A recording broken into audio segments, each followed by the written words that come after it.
It's not a college you can apply to, and there is no tuition. For that matter, there's only one professor, but he's the reason the rare few who do get in have just accessed a game-changing opportunity. I love it, and we just have a good time. The professor is Warren Buffett, and on this day, 165 students from the top business schools in the world descend on Omaha, Nebraska. Notre Dame, Wake Forest, Rotman School of Business in Toronto, University of Nebraska, University of Michigan, and Berkeley are 6 of the 48 schools invited to spend a day with the Oracle of Omaha. It's an outing for them. Sometimes they come in the previous night. They come by bus. Mississippi State came up. I don't know whether it's a 12-hour ride on a bus or a 15-hour ride. And most of them fly in. But we've had them from India. We've had them from Brazil. We've had them from Singapore. So they come a long way sometimes. And how does a college get that golden ticket? I try to spread it around to some degree. I don't want it all just to be the big-name schools. And it's not an easy task. Notre Dame gets in every year because the woman who really has got the final charge on it, her godfather is president of Notre Dame, and he's a former Omaha boy, so Notre Dame will make it every year. And that woman, Jackie Wilson, sits right outside his office. Since I've been here, I get requests at least once a week from a school that wants to come. And there's a number of them that usually come back. I went to Wharton and dropped out, so I have guilt feelings there, so I always let them in. I noticed that you pair Harvard, which actually rejected you when you applied to go there, with Wharton. Are you trying to push that rivalry? Well, I like to have Harvard come so I can tell them the story about how I wasn't good enough. And Buffett, always the jokester, loves to mix it up. We had USC and UCLA to get together. I mean, that's quite a triumph in itself. And I even paired the Harvard women's group up with the Texas Aggies. I thought that would create a little action. We tried to make it interesting. It was Warren Buffett's own college experience that actually led him to what he's doing now with these students. Columbia will always get invited, absolutely. Why? Because it was Columbia University professor and famed investor Ben Graham who became the man Warren Buffett calls his inspiration.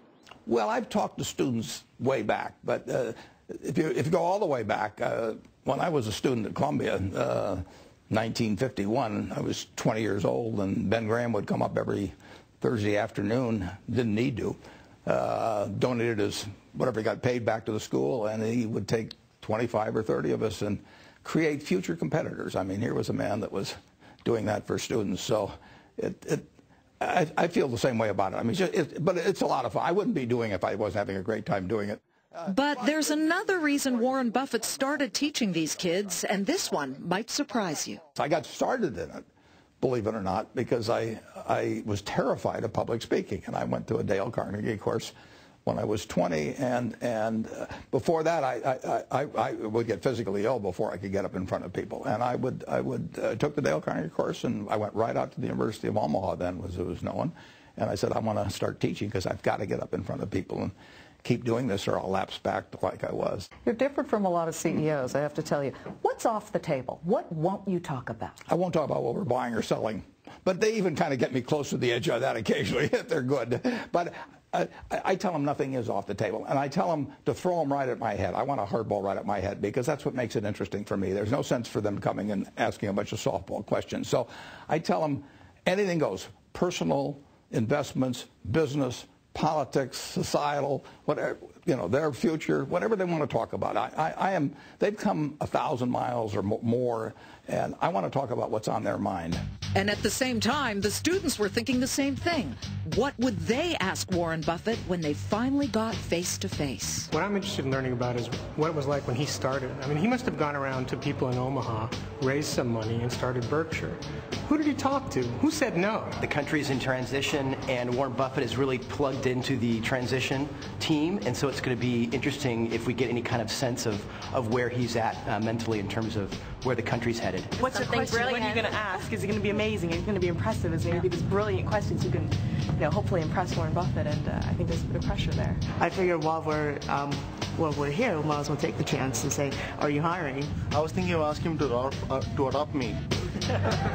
They're pumped. There's no question about it. The one thing that I think I admire most about him is how humble he's been throughout all of the successes that he's had. How many other billionaires would do this for us? How many would host 25, 50, 125 students for a day to let them learn from him? I want to be able to say to my kids and to my grandkids, I had a whole day with Warren Buffett. And that's something that no one will ever be able to take away. Oh my God, we're meeting Warren Buffett tomorrow. Like, this is an amazing opportunity and the opportunity of a lifetime for so many of us. But rewards work both ways. Just listen to what happened when Buffett hosted the University of Tennessee. A few years back, they gave me an idea which translated into the purchase of a $1.7 billion purchase of a business, and that was the University of Tennessee. Tennessee's idea? Clayton Homes. That deal would not have happened if the University of Tennessee hadn't come up, and they presented me a book that had been written by Jim Clayton, and that got things started, and we bought the company. So on the recommendation of the University of Tennessee class, you bought Clayton Homes. It's their deal. In a way, though, you're instructing potential competitors on how to directly compete with what you do. Yeah. Well, I suppose a doctor teaching at med school is doing somewhat the same thing. I mean, you know, if I've got everything in life, you know, anybody could possibly want. So if somebody else can learn how to do a little something by me explaining it to them, I mean, that's fine with me. Here are a group of students. They've all got 500 horsepower engines. I mean, they're all smart, they're all energetic, they're all trained. Some of them are going to get 50 horsepower out of that engine, and some are going to get 480 horsepower out of that engine. And what is it in life? How do you have to live your life in order to live up to your and develop your potential? And because they've all got fabulous potential, and that's what we talk about a lot. And remember Buffett's words saying these kids are pumped? For a man who tells it like it is, that may be his biggest understatement. Go Big Red, Wake Forest! Go Lion! Hail to the victors valiant, hail to the conquering heroes, hail, hail to Michigan, the champions of the West. Go Blue! The stage has been set and the students are all here now in Omaha, filled with anticipation. When we come back, Professor Warren Buffett holds court. But what kind of questions will these students hit him with?